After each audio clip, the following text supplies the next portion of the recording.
8 kilo book மொத்தமாவா? 8 kilo book.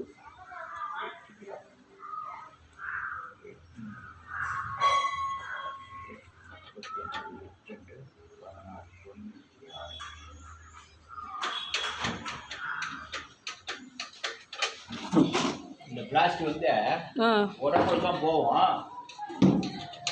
இந்திக்காரன் கேட்டா ஆமாம், அவனுங்கள்ட்ட வாங்கணும்.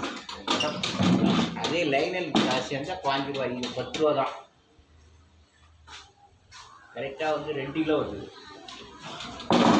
அது 5 ரூபா தான் போட்டு கொடுங்க. அது என்னத்தை உடஞ்சி போச்சு. இது நல்லா தான் இருக்கு. எங்களுக்கு 12 தான் போவோம். 12 ரூபா போட்டுக்கோங்க. பொம்மை 2 கிலோவா?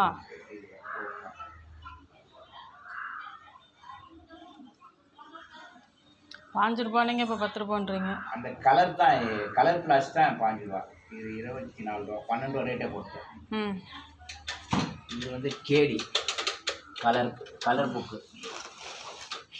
அது ஏன் தனித்தனியாக வாங்குறீங்க? பேப்பர்னால் எல்லாமே ஒன்றா தானே வரும். எல்லாம் ஒன்று, இதெல்லாம் வந்து கலரில் தான் போகும். காலண்டர்லேருந்து அட்டை கிட்ட எல்லாமே காலண்டர். இது 2 கிலோ வருது. ஒன்று ஒரு ரேட்டா? ஆமாம், 5 ரூபா கலர்.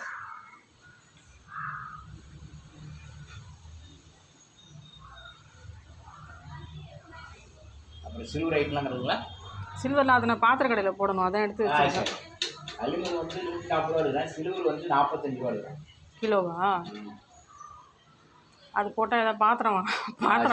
வேறு எதுவும் இல்லை? வேறு இல்லை, நான் இருந்தால் எடுத்துகிட்டு நேரம் கடைக்கே கொடுக்குறேன். இப்போதைக்கு தான் எடுத்தேன். வண்டி பேட்டரிங்களாங்களா? இந்த வண்டி டூலூரில் பேட்டரிலாம்? ஆமாம், அது நம்மள்ட்ட வண்டி கிடையாது. இன்னொரு பேட்டரி அதெல்லாம் இல்லை. புடவை தெரியுங்களா? புடவை இல்லை, அதான் பாத்திரம் எதாவது எடுத்துடலான்ட்டு தான் எடுத்து வச்சுருக்கேன்.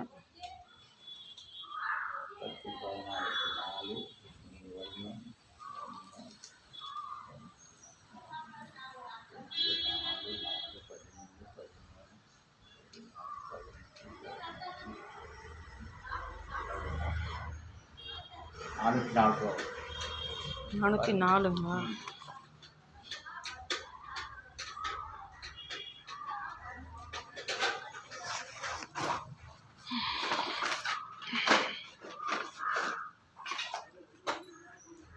₹10, ₹4, ₹8. என்ன எனக்கு புரியலையே. இது என்னென்ன போட்டிருக்கீங்க சொல்லுங்கள். இது ஃபஸ்ட்டு இது சேர் போட்டிங்களா? இது வந்து இரும்பு ஒரு 6, அது ஒரு 4, 10 கிலோ 250 ரூபா வச்சுங்களா? சரி. இது வந்து இது கருப்பு ஐட்டம். இந்த ஐட்டம் கருப்பு ஐட்டம் 4024 ரூபா வச்சா ₹6 ரேட். அது ₹6 ரேட்டு.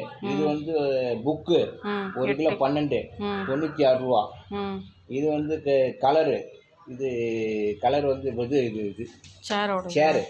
சேரு வந்து 12 24 ரூபா. கலர் வந்து இப்போ 5 ரூபா, 2 கிலோ 10 ரூபா. சரிங்களா? 10 10 14, மீதி 1 2 4 4 13 15 15 20 404 ரூபா. ஓகே.